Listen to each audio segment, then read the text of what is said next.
প্রতিবাদ যা করে মোল্লা মুন্সিরা করে, কিন্তু আমার জিজ্ঞাসা আপনাদের কাছে, এই মোল্লারা কেন প্রতিবাদ করবে? কেন করবে? কারণ এই মোল্লার সন্তান তো এই ঘোড়ার ডিমের সিলেবাস পড়ে না। মোল্লার সন্তান তো কালা কালা রাসূলুল্লাহ পড়বে ইনশাআল্লাহ। এই সিলেবাস পড়ে আপনাদের সন্তান। প্রতিবাদ আপনাদের করার কথা, আপনারা প্রতিবাদ তো করেন নাই, বরং কোন পোড়া কপাল এই প্রতিবাদী আলেমের বিরুদ্ধাচরণ করেছেন। এই প্রতিবাদকে সরকারের বিরুদ্ধে, দলের বিরুদ্ধে, রাষ্ট্রের বিরুদ্ধে আখ্যা দেওয়ার চেষ্টা করেছেন। এই প্রতিবাদকে রাজনৈতিক বক্তব্য হিসেবে আখ্যা দেওয়ার চেষ্টা করেছেন। সব জায়গায় রাজনীতি টাইনা আইনেন না, এটা রাজনীতির ব্যাপার না, এটা আমার ঈমানের ব্যাপার, এটা আমার বিশ্বাসের ব্যাপার, এটা আমার চেতনার ব্যাপার, এটা আমার আকীদার ব্যাপার। এমন জায়গায় যদি হামলা হয়, আলেমের বিরুদ্ধাচরণ করা যাবে না, বরং ডাক দিয়ে যাই এমন কঠিন সময় আসলে আলেমের হাতে হাত রাখা, কাঁধে কাঁধ মিলায়া, মুষ্টিবদ্ধ হাত উঠায়া একসাথে উচ্চারণ করতে হবে, বাংলাদেশে নাস্তিকতার চর্চা করতে দেওয়া হবে না, দেওয়া হবে না।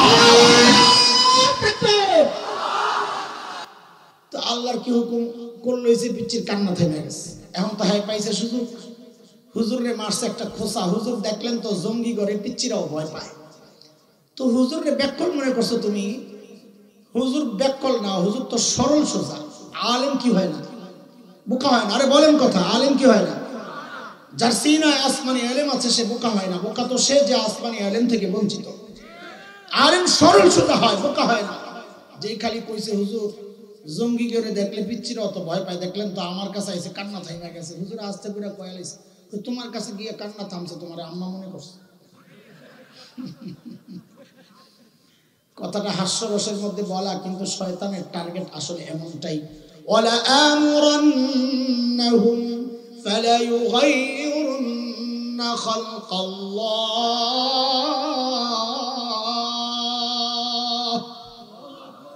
এমন অসংখ্য ব্যাখ্যা আমি নিজে দিচ্ছি এই এই এই এই কালিমার, এই বক্তব্যের, এই বাক্যের। কিন্তু এখন দেখি কি, হায় আল্লাহ, এতদিন ব্যাখ্যা যা দিছি এগুলো তো দূরের থেকে একটু মিলে। এখন দেখি শয়তানে এমন এক ব্যাখ্যা সামনে এনে দিয়েছে, কই আরে আগের ব্যাখ্যা সব বাদ। এইটাই হলো আসল ব্যাখ্যা। সেই ব্যাখ্যাটা হচ্ছে ট্রান্সজেন্ডার। বলেন, এখানে অনেক মুরব্বী আছে যারা এই শব্দের সাথে পরিচিত নন, এবং তাদেরকে বুঝাই তো আমার কষ্ট হবে। ইয়াংদের খবর আছে, ওরা জানে। আপনারা অনেকে লজ্জাও পাবেন যে এগুলো বলতেছে হুজুররা প্রকাশ্যে। কেন বলছি জানেন? কারণ আপনার মেয়েকে প্রকাশ্যেই তার শিক্ষক পড়াচ্ছে এই নোংরামি। ওরা লজ্জা শরমের মাথা খায় আমার সন্তানের ঈমান ছিনিয়ে নেওয়ার চেষ্টা করছে। আমরা লজ্জা করে বসে থাকার আর সময় নাই। আমরাও লজ্জা শরমের মাথা খাই আমার সন্তান, আমার পরিবারের ঈমান রক্ষার জন্য মাঠে নেমে গেছে। এখন বলা শুরু করছি, কোনো লজ্জা নাই, বলতে হবে, জানতে হবে, বাঁচাইতে হবে ইনশাআল্লাহ। ট্রান্সজেন্ডার কি জিনিস এগুলা অনেকে না জানার কারণে হুজুররা বললে দেখি অনেকে আবার প্রতিবাদও করে। ও বুঝে না, ওর দোষ নয়, ও জানে না, ও চিন্তাই করতে পারে না এতটা নোংরামি বাংলাদেশে প্রচার হবে, আইন হবে, এটা কিভাবে সম্ভব। এই জন্য আজকে ছোট্ট করে ট্রান্সজেন্ডার কি, সমস্যাটা কি, চক্রান্ত কোত্থেকে আসছে, একটু ছোট্ট করে আপনাদেরকে বলে যাই। যেহেতু সত্যের সন্ধান, সত্য আজকে অনুসন্ধান করতেই হবে আমাদের, তাই না ইনশাআল্লাহ? অদস্ত ট্রান্সজেন্ডার বুঝার আগে আরেকটা বিষয় বুঝে নেন, আরেকটা শ্রেণী সম্পর্কে একটু আলোচনা করে নেওয়া যাক, নাইলে ট্রান্সজেন্ডারের সাথে ওরা গুলাইয়া ফেলে। শরীফ শরীফা, ওই যে গল্প ক্লাস 7-এর সেই শরীফ শরীফার গল্পকে এখন ওরা আরেকটা শ্রেণীর সাথে এখন গুলাইয়া ফেলা, আমাদেরকে তালগুল পাকায় আমাদেরকে বিভ্রান্ত করার চেষ্টা করছে। আপনারা বিভ্রান্ত হবেন না। দুই জিনিস, একটা হচ্ছে হিজরা। কি বলে চিনেন? হিজরা চিনেন না? এটা তো আমাদের কাছে পরিচিত শব্দ, কিন্তু আইনি পরিচয় হচ্ছে থার্ড জেন্ডার, তৃতীয় লিঙ্গ। বলেন তো শব্দটা, থার্ড জেন্ডার। শিক্ষিত সমাজ জানেন আপনারা থার্ড জেন্ডার, কিন্তু মনে রেখেন এটা থার্ড জেন্ডারও কোনো ইসলামী শব্দ না, বরং এটা কোরআন বিরোধী কথা। ইসলামের জেন্ডার দুইটা, লিঙ্গ কয়টা? নারী পুরুষ। তৃতীয় লিঙ্গ বলতে ইসলামে কোথাও কোনো বলা নাই, না কোরআনে আছে না হাদিসে আছে। কোরআনের যত জায়গা আপনি তালাশ করেন, দেখেন জেন্ডার কয়টার কথা বলা হয়। বলেন না, আরে কথা বলেন, আমার সাথে কথা বলা লাগবে। কয়টা? যেমন সূরা নিসা 1 নম্বর আয়াতে আল্লাহ কি বলতেছেন, ইয়া আইয়ুহান নাসু তাকু রাব্বাকুমুল্লাযী খালাকাকুম মিন নাফসিন ওয়াহিদাহ ওয়া খালাকা মিনহা যাওজাহা ওয়া বাসসা মিনহুমা রিজালান কাসীরান ওয়া নিসা। আল্লাহ বলেন আমি নারী আর পুরুষ বানাইছি আদম আর হাওয়া থেকে। তৃতীয় লিঙ্গের কথা এখানে কোনো আল্লাহ বলেন নাই, না শুনছেন আপনারা? আচ্ছা চলেন আরেকটা আয়াত আরো ক্লিয়ার। আল্লাহ বলেন লিল্লাহি মুলকুস সামাওয়াতি ওয়াল আরদ ইয়াখলুকু মা ইয়াশা ইয়াহাবু লিমান ইয়াশাউ ইনাসা ওয়া ইয়াহাবু লিমান ইয়াশাউ যুকুর আও ইউযাওwijuhum যুকরানান ওয়া ইনাসা ওয়া ইয়াজআলু মান ইয়াশাউ আকিমা ইন্নাহু আলিমুন কাদির।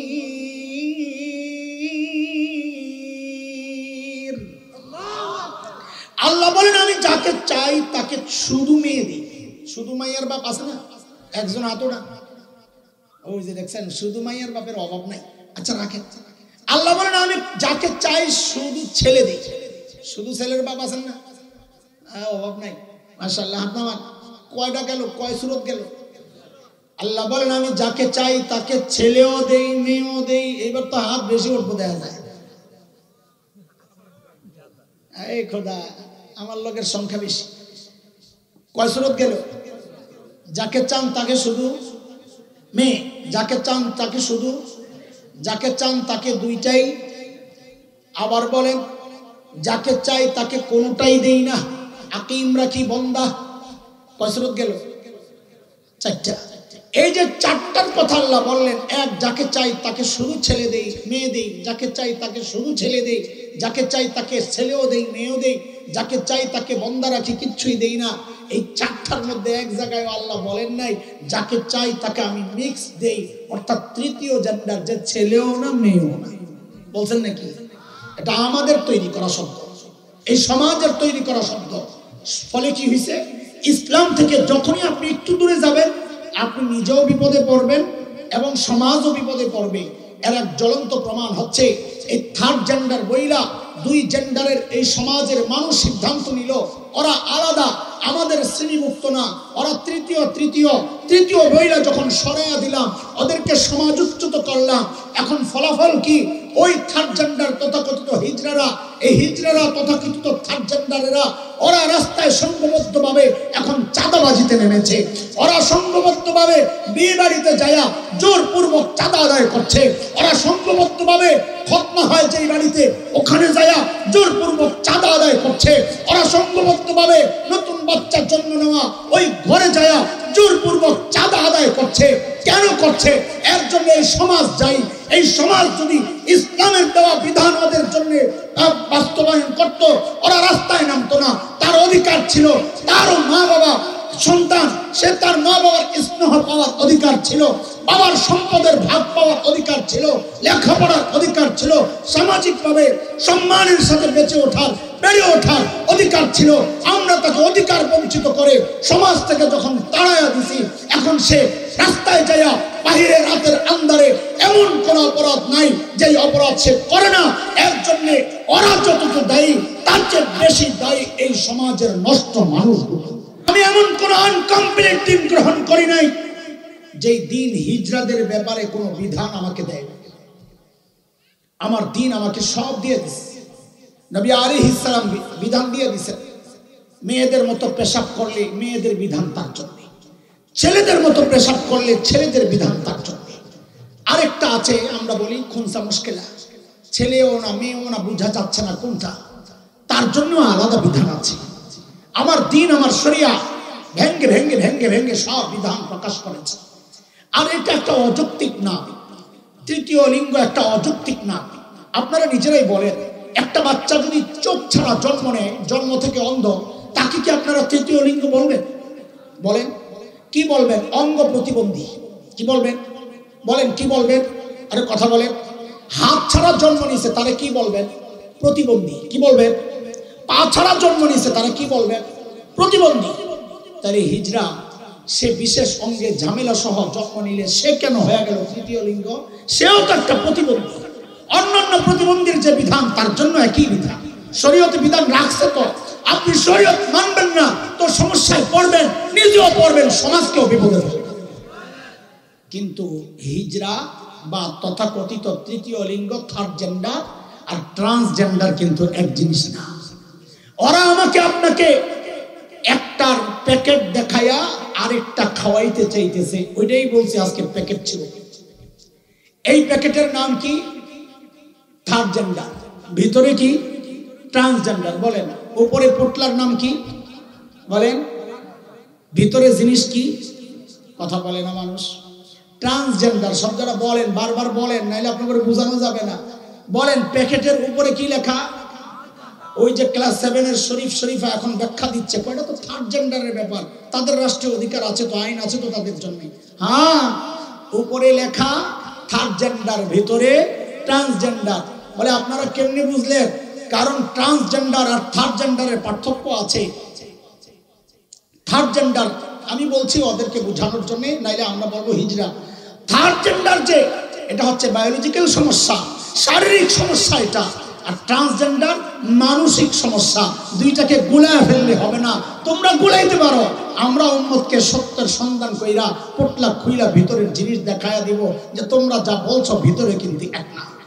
শরীফ শরীফের গল্পের মধ্যে বলা আছে, শরীফ তার কাছে হঠাৎ মনে হচ্ছে, এই মনে হচ্ছে বলা আছে, মনে হওয়াটাই ট্রান্সজেন্ডার, এটা থার্ড জেন্ডার না।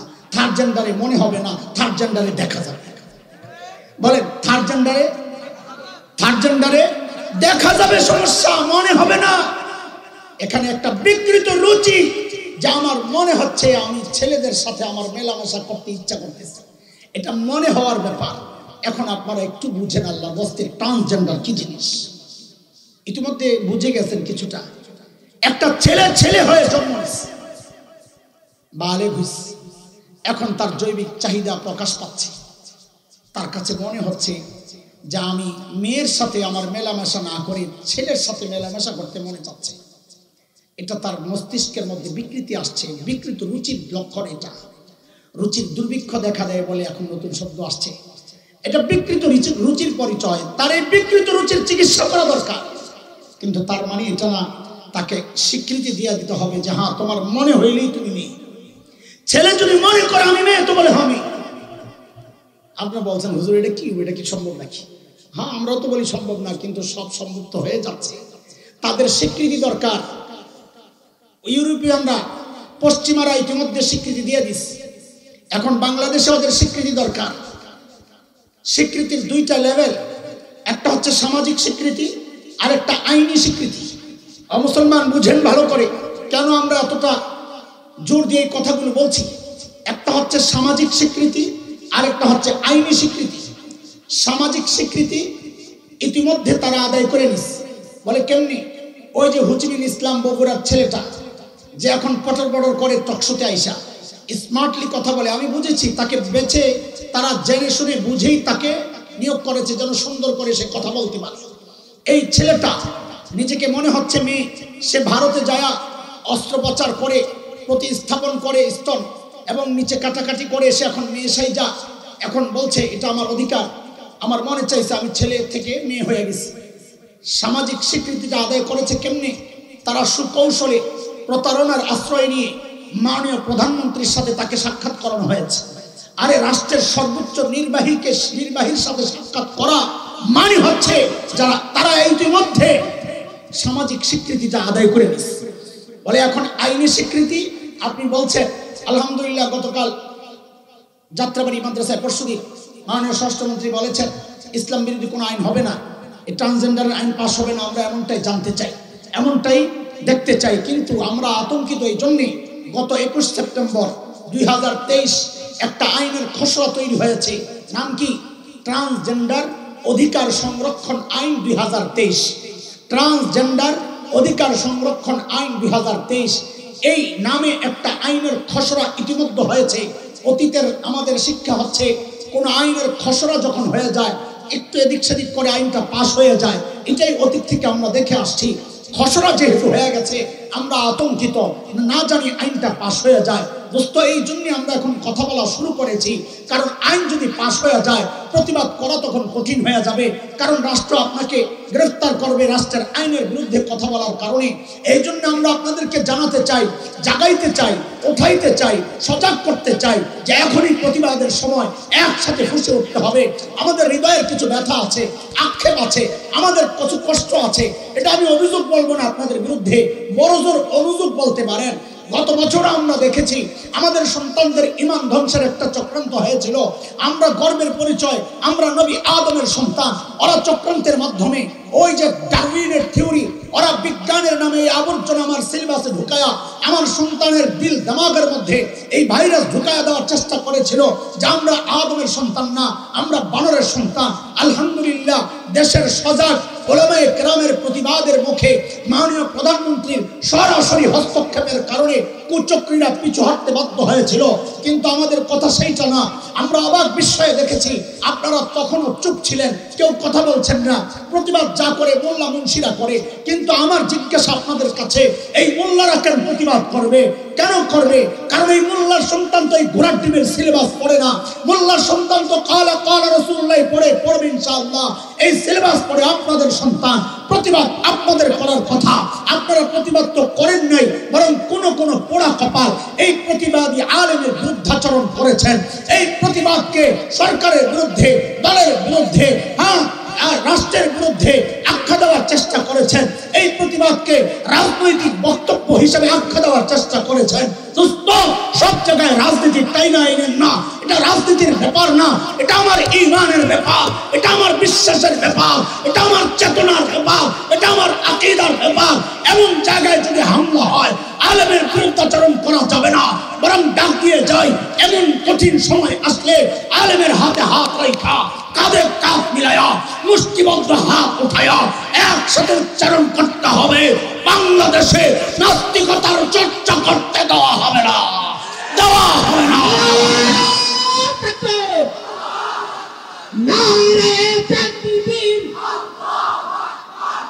কোরআনের শত্রুরা, কোরআনের শত্রুরা,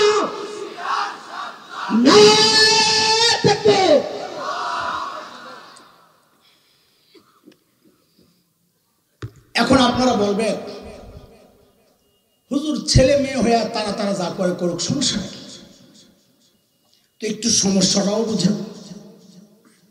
দেখে আমি আগেই বলেছি, শয়তানের একটা ধোকার লাইন হচ্ছে সে এক রাস্তায় আগায়া বাধাগ্রস্ত হইলে সে পুতলা পাল্টায়। কি পাল্টায়? মোড়ক পাল্টায়। জিনিস একটাই, মোড়ক পাল্টায়া অন্য রাস্তা দিয়া চেষ্টা করে। যেমন আপনাদেরকে ছোট্ট করে দুটো উদাহরণ দিই। শয়তান, শরীয়তের বিধান হচ্ছে দ্রুত সময়ে বিয়ে করায় দেওয়া, উপযুক্ত হয়েছে বিয়ে করায় দেওয়া। আসছে না সূরা নূরের মধ্যে, وَأَنكِحُوا الْأَيَامَ مِنكُمْ وَالصَّالِحِينَ مِنْ عِبَادِكُمْ وَإِمَائِكُمْ إِنْ يَكُونُوا فُقَرَاءَ يُغْنِهِمُ اللَّهُ مِنْ فَضْلِهِ وَاللَّهُ وَاسِعٌ عَلِيمٌ। শরীয়তের বিধান হচ্ছে ছেলে মেয়ে বড় হয়েছে বিয়ে করায়। শয়তানের টার্গেট বিয়েকে দেরি করানো। কি করানো? আপনারা মনে মনে বলবেন খালি খালি সব খালি শয়তানের উপরে চাপায়া দেন, বিয়ে দেরি করালে শয়তানের কি লাভ? দোস্ত, বিয়েকে যত দেরি করাতে পারবে ও জিনার কামটা তত বেশি ছড়াইতে পারবে। লাভ নাই আছে। এখন আপনারা যদি কেন না বিয়ে করে না, বিয়ে করে না, বিয়ে করেন না, শরীয়ত কয় তাড়াতাড়ি করে, তো তুই কি বস? শয়তান কয় রাখ, আমি পুতলাটা পাল্টাই আই। তো পুতলাটা পাল্টাই আনি আপনার সামনে পেশ করছে কি? বাল্য বিয়ে। নতুন পুতলার নাম কি? কথা বুঝেন নাই আপনারা? নতুন পুতলার নাম কি? বলেন বলেন, তাড়াতাড়ি বলেন। নতুন পুতলার নাম কি? বাল্য বিয়ে। শরীয়তের বিধান হচ্ছে লা তাকতুলু আওলাদাকুম খাশিয়াতা ইমলাক। দারিদ্রতার ভয়ে সন্তান হত্যা করা যাবে না। এবার চিৎকার করে সবাই বলেন তো জন্ম নিয়ন্ত্রণ কি? এটার নাম নিষিদ্ধ। জোরে কন সবাই কন, যারা করছেন তারাও কন। দেখেন শুনেন একটা মাসআলা শুনেন, হারামে যদি কেউ লিপ্ত হয় সে কবিরা গুনাহ করছে, শরীয়তে তার পরিচয় হচ্ছে সে ফাসিক। কিন্তু যদি হারামকে কেউ হালাল মনে করে শরীয়ত বলে সে কাফের।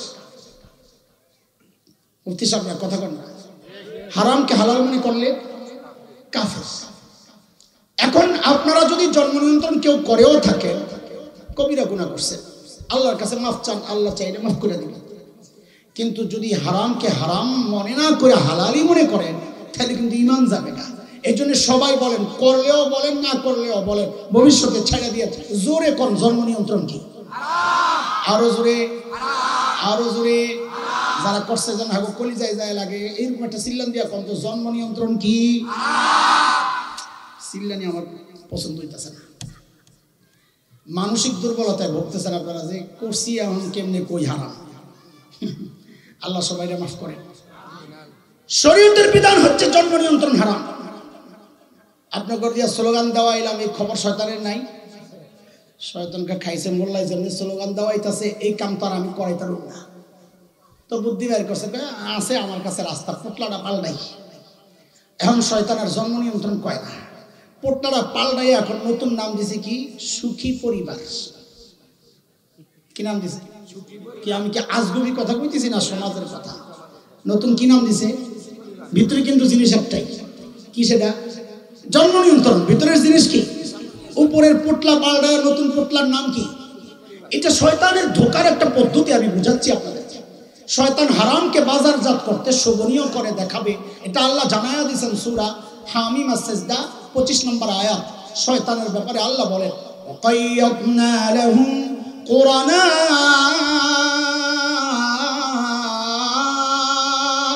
ফাযায়্যানু লাহুম মা বাইনা আইদিহিম ওয়া মা খালফাহুম।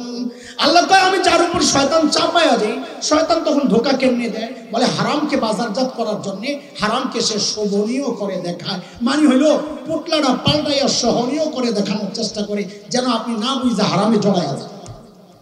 ঠিক ট্রান্সজেন্ডারও এমন অনেকগুলো ফেতনারে পোটলা পাল্টাইয়া ভিতরে ঢুকাইয়া দিছে। এক নম্বর হচ্ছে সমকামিতা। এক নম্বর কি? পুরুষে পুরুষে শারীরিক সম্পর্ক, মেয়ে মেয়ে শারীরিক সম্পর্ক, এগুলাকে কি বলে? সমকামিতা। আল্লাহ ফিতনা থেকে গোটা জাতিকে হেফাজত করে। নবী আলাইহিস সালাম তিনবার লানত করছেন যারা কওমে লূতের আমলে জড়িত। তিনবার লানত করেছেন। আল্লাহর নবীর লানত থেকে আল্লাহ আমাদের সবাইকে হেফাজত করে। এই ট্রান্সজেন্ডার মানে হচ্ছে সমকামিতা। বলে কেমনে বলেন এই কথা? তো আপনারা একটু বুঝেন। একটা ছেলে সে এখন দাবি করছে মেয়ে, আইন যদি হয়ে যায় স্বীকৃতি সে পেয়ে যাবে, সে কি বলেন না? আইনি স্বীকৃতি যদি হয় সে এখন কি? কিন্তু আল্লাহ বলেন লা তাবদীলা লিখালকিল্লাহ, তোরে ছেলে বানাইছি তুই ছেলে। আর সারা দুনিয়ার চিকিৎসা বিজ্ঞানী চেষ্টা করে তোরে মেয়ে বানাইতে পারবে না। আল্লাহ বলেন ছেলে, আল্লাহ বলেন। কিন্তু আইন যদি হয়ে যায় আইন বলবে সে। এখন এই আইনি মেয়েটা তথাকথিত ট্রান্সজেন্ডারবাদী যারা, সে যদি মেয়ে হিসেবে নিজেকে দাবি করে, তাহলে এই তথাকথিত মেয়েটার বিয়ে হবে কার সাথে? কার সাথে? ছেলের সাথে। তো বিয়ে হয়েছে ছেলের সাথে, আল্লাহ বলেন সেও। তাহলে এখন বিয়ে হইলো কার কার? এই ছেলে ছেলে বিয়ে, ছেলে ছেলে সংসার, ছেলে ছেলে শারীরিক সম্পর্ক, এটাই তো সমকামিতা। আপনি যদি মেয়ের দিক থেকেও ধরেন একই কথা। একটা মেয়ে সে হঠাৎ দাবি করলো আমি এখন থেকে ছেলে। এখন এই তথাকথিত ছেলেটার বিয়ে হবে কার সাথে? মেয়ের সাথে। আল্লাহ বলেন তুই মেয়ের খালকিল্লাহ, তাহলে মেয়ের সাথে হচ্ছে, এটার নামই তো সমকামিতা। সমকামিতাকে বাজারজাত করতে না পাইরা ওরা পোটলা পাল্টায় এখন সমকামিতাকে বাজারজাত করার চেষ্টা করছে, আইনি স্বীকৃতি আদায়ের চেষ্টা হচ্ছে। অথচ আমাদের দেশের আইনে সমকামিতা নিষিদ্ধ। এখন ওই নিষিদ্ধ জিনিসকে নতুন করে হালাল করতে গেলে তো অনেক রক্তারক্তি হবে। এখন তারা পদ্ধতি পাল্টাইছে, বলে পোটলাটা পাল্টায়া নতুন নাম দে, নতুন নাম হচ্ছে ট্রান্সজেন্ডার। চলেন আরেকটা শুনেন, পোটলা আরেকটা ছিঁড়ি, চলেন সত্যের সন্ধান করি। সেই পোটলা হচ্ছে কোরআনুল কারীমের সূরাতুন নিসা। কোন সূরা? বলেন আমার সাথে, বলেন, মুখস্থ করেন এগুলা। কোন সূরা? 11 নম্বর আয়াত। নাম্বার কোন সূরা? 4 নম্বর পারা। এই আয়াতের একটা টুকরা হচ্ছে আল্লাহ বলেন লিযাকারি মিসলু হাজ্জিল উনসায়াইন, দুই মেয়ে যা পাবে এক ছেলে তা পাবে। এই বিধান কার? আপনারা জানেন না? মেয়ে পায় অর্ধেক, ছেলে পায় ডবল। মেয়ে দুইজন মেয়ে যা পায় একজন ছেলে তা পায়। জানেন না এই মাসালা? আরে জানেন না? জানেন না? ওরা বহুদিন চেষ্টা করছে শরীয়তের এই বিধানকে রদ করার জন্য একটা স্লোগান চটকদার লাগাইয়া, সেই স্লোগানের নাম হচ্ছে সমান অধিকার। কি অধিকার? কি অধিকার?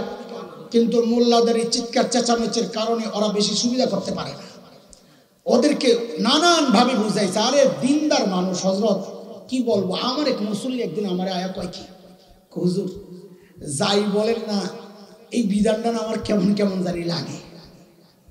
একই বাবার সন্তান, একজন পাইব 2 অংশ, একজন পাইব 1 অংশ, আমার না কেমন কেমন জানি লাগে। আমি কই আপনার ইমানটা লইও আমার কেমন কেমন জানি লাগে।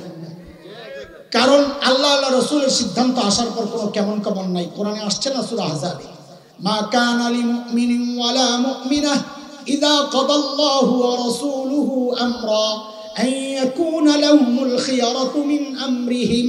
আল্লাহ আল্লাহ রাসূলের বিধান আসার পর কোনো কেমন কেমন নাই। যা বলবেন আল্লাহ তা মেনে নেওয়ার নাম হচ্ছে ইসলাম। কিন্তু আপনাদেরও তো ভিতরে ভিতরে একটা কেমন কেমন লাগতে পারে, হুজুর কোন তো দেখি সমান সমান হইল না কেন? তো একটু ছোট্ট করে বুঝাইয়া দিই, ছোট্ট করে, লম্বা সময় নেব না, আওয়াজ এখানে না আমার পিছনে, ছোট্ট করে বুঝাইয়া দিই যেন পেশ না লাগে। শরীয়তের প্রত্যেকটা বিধান যৌক্তিক। যুক্তি আমার বুঝে আসে না, আমার মাথা দুর্বল এই জন্যে। শরীয়ত এই যুক্তি দিয়ে বুঝার জিনিস না, শরীয়ত বুঝতে হবে কোরআন সুন্নাহ দিয়া। ঠিক আছে কথা? আমার মাথা ওই লেভেলে যাওয়ার মতো উপযুক্ত আল্লাহ বানান নাই তো। এই যে অনেকে বলে কোরআন দিয়া প্লেন বানানো যায় না, এই বিজ্ঞানের সব হেরা আবিষ্কার করছে, কোরআন ইসলাম তো আমাদেরকে এগুলো কিচ্ছু দেয় না। আরে গাধা, যেই জিনিস এই আকল দিয়ে আবিষ্কার করা যায় ওই জায়গায় কোরআনের দরকার কি? কোরআন তো হইলো আকল যেখানে ব্যর্থ হবে ওখান থেকে শুরু হবে। দিন তো যেখান থেকে, শরীয়ত থেকে শুরু হয়, আকল আর আমার ইন্দ্রিয় অনুভূতি, পঞ্চা হাওয়াসে জাহেরা, এগুলা যেখানে শেষ করবে আর শরীয়তের কাজ ওখান থেকে শুরু হবে। প্লেন বানানো তো আকল দিয়েই চলে, এখানে শরীয়ত আসার দরকার নেই। সুরা দিয়ে কাম সারলে বড়রা আনার দরকার কি? কথা কন না আপনারা? বুঝেন না এই কথা? ছোট্ট করে বলে দিলাম একটা বিষয়, একটু ছোট্ট করে বুঝেন। আমাদের হুজুর ধুলেরচর মাদ্রাসার বাজার করাবে, বোর্ডিং ম্যানেজারে ডাক দিছে, কত লাগবো? হুজুর 5,000। আমার সাথে শব্দগুলো আমি যা বলি সাথে সাথে বলেন কত হাজার চাইছে? কি করার জন্যে? কি করার জন্যে? হুজুরের ছোট্ট একটা বাচ্চা কথার কথা বোঝানোর জন্য বলতেছে। বলে আব্বু আমিও বাজারে যাবো। তো হুজুর বলে যাও। ম্যানেজারকে বলছে ওরা বাজারে লয়ে যান দেখে দেখে। তো একটু কেমন কেমন জানি করতেছে। বাবা তো সন্তানের স্বভাব চরিত্র সম্পর্কে সবচেয়ে ভালো জানেন, বাবা আর মা। তো হুজুর বুঝছেন ও কি বলতে চায়। তো পকেট থেকে একটা কসকসে 100 টাকার নোট বাইর করে দিছে, ন মজা খাই। এই বলেন কি জন্য দিছে? সবাই বলেন কত? কি খাইতে? ওই যে বোর্ডিং ম্যানেজারে দেওয়া হয়েছে কত? কি করতে? যেই না পিচ্চিরে 100 টাকা দিছে, পিচ্ছি এমন এক মোড়া মারছে। কি হয়েছে? আরে কি হয়েছে বলবি তো? লাগবে না। আশ্চর্য, কি হয়েছে বলবি তো? 100 টাকা নিয়ে। কত লাগবে তো? 5,000। কত? কি জন্যে? হুজুরে দিছো 5,000, সমান অধিকার আমার 5,000 দাও। আচ্ছা কত দেখি? হুজুরে 5,000 দিছে কি জন্যে? ওরে 100 দিছে কি জন্যে? এখন মজা খাওয়া গ্রুপ যদি সমান অধিকার, আমারও 5,000 দেওয়া লাগবে, এটা যৌক্তিক দাবি না পাগলামি? এই পাগলামি সমান অধিকারের নামে আপনাদেরকে গেলানোর চেষ্টা হচ্ছে। কেমনি? কারণ আল্লাহ ছেলেকে ভাগ দিছে কয়টা? জোরে বলেন। মেয়েকে ভাগ দিছে কয়টা? ছেলেকে আল্লাহ ভাগ দিছেন 2টা, কিন্তু দায়িত্ব দিছেন 4টা। বলেন। মেয়েরে ভাগ দিছেন 1টা, দায়িত্ব আমি যেমনি বলি, যা বলি হুবহু ওইভাবে ওইটাই বলবেন। বলেন 0। আমার মতো হয় না, 0। ভাগ কয়টা? দায়িত্ব কয়টা? 0। জোরে ভাগ কয়টা? দায়িত্ব কয়টা? ছেলেরে ভাগ দিছেন কয়টা? দায়িত্ব কয়টা? এবার বুঝেন কেমনি দায়িত্ব 4টা। ও ছেলে, তুমি যদি স্বামী হও তোমার স্ত্রীর ভরণ পোষণের দায়িত্ব তুমি স্বামীর। ও ছেলে, তুমি যদি বাবা হও, তোমার কন্যার ভরণ পোষণের দায়িত্ব তুমি বাবার। ও ছেলে, তুমি যদি সন্তান হও, মায়ের ভরণ পোষণের দায়িত্ব তুমি সন্তানের। ও ছেলে, তুমি যদি ভাই হও, বোনের ভরণ পোষণের দায়িত্ব তুমি ভাইয়ের। দায়িত্ব কয়টা? ভাগ কয়টা? এই যে 2 ভাগ দিছে কিসের জন্য? বাজারের জন্য। এই 4 জনে খাওয়াইতে হইব বাজার কইরা, এই জন্যই ভাগ দিছে। কথা কয় না? মেয়ের আল্লাহ ভাগ দিছেন কয়টা? দায়িত্ব আমার মতো হয় নাই, 0। মানে 0 কেমনি? বলে ও মেয়ে, তুমি যদি স্ত্রী হও তো তোমার ভরণ পোষণের দায়িত্ব তোমার স্বামীর। ও মেয়ে, তুমি যদি মা হও, তোমার ভরণ পোষণের দায়িত্ব তোমার ছেলের। ও মেয়ে, তুমি যদি কন্যা হও, তোমার ভরণ পোষণের দায়িত্ব তোমার বাবার। ও মেয়ে, তুমি যদি বোন হও, তোমার ভরণ পোষণের দায়িত্ব তোমার ভাইয়ের। দায়িত্ব কয়টা? মেয়ের দায়িত্ব কয়টা? 0। বলেন মেয়ের দায়িত্ব কয়টা? ভাগ পাইছে কয়টা? দায়িত্ব নাই তাহলে ভাগ দিছে কেন? মজা খাইতে। বলেন আরে কি খাইতে? আরে কি খাইতে? কি খাইতে? ওই 5000 দিছে কি জন্য? এখন মজা খাওয়া গরু যদি কয় আমারও সমান সমান দেওয়া লাগবো, আমারও 5000 দেওয়া লাগবো, সমান অধিকার, এটা যৌক্তিক দাবি না পাগলামি? এখন এই পাগলামি সমান অধিকারের নামে বাজারজাত করার চেষ্টা ওরা করছে, কিন্তু ব্যর্থ হইয়া এখন পোটলা পাল্টাইছে। পোটলা পাল্টায় নতুন পোটলার নাম দিছে ট্রান্সজেন্ডার। বলে ট্রান্সজেন্ডারের মাধ্যমে সমান অধিকার বাস্তবায়ন কেমনে করবে হুজুর? বুঝেন, এক বাবার 1 ছেলে 1 মেয়ে, ভাগ হবে কয়টা? ছেলে একটা মেয়ে একটা, ভাগ হবে কয়টা? 3টা। ছেলে পাবে কয়টা? মেয়ে পাবে কয়টা? এখন ওই নারীবাদীরা এসে এই মেয়েরে বুঝায়, তুমি একটা কাজ করো, তুমি বলো আমার কেমন কেমন জানি লাগে, আমি মনে হয় ছেলে। তো আইন যদি হয় তো আইন তো হতই ছেলে। এখন সে ছেলে হয়ে ভাগ পাইব কয়টা? আরো 2টা না, 2 ভাগ হবে, সমান সমান পাবে। এই দেখেন, আগে সমান অধিকারের চেষ্টা ওরা করেছে, ব্যর্থ হইয়া এখন ট্রান্সজেন্ডারের লেভেল লাগায়া মেয়েটারে ছেলে বানায়া এখন ছেলে আর ছেলে সমান সমান ভাগ দিয়ে দিবে। ওইভাবে পারে নাই, এইভাবে খাইতেছে। কথা বুঝতেছেন আপনারা? আরে কথা বুঝতেছেন? সময় তো না, আজান দিয়ে দিছে। নাহলে আমি বসে বসে আপনাকে পুটলা ছিটতাম আর সত্যের সন্ধান কইরা কইরা আপনাকে দেখাইতাম যে কি শয়তানি, কতগুলা চক্রান্ত এই একটা মিশন বাস্তবায়নের মাধ্যমে ওরা করতে চাচ্ছে। আল্লাহ তাআলা আমাদেরকে এই সমস্ত ফিতনা থেকে হেফাজত করেন ইনশাআল্লাহ। ফিতনা যেই মোড়কে আসুক, ফিতনা যেই চেহারায় আসুক, আমরা আমাদের আকাবির আসলাফদের পেছনে থাইকা সমস্ত ফিতনা মোকাবেলা করতে প্রস্তুত আছি তো ইনশাআল্লাহ। বলেন ইনশাআল্লাহ। আল্লাহ তাআলা কবুল করেন। আমিন। ওয়া আখিরু দাওয়ানা আলহামদুলিল্লাহি রাব্বিল আলামিন। আসসালামু আলাইকুম ওয়া রাহমাতুল্লাহ।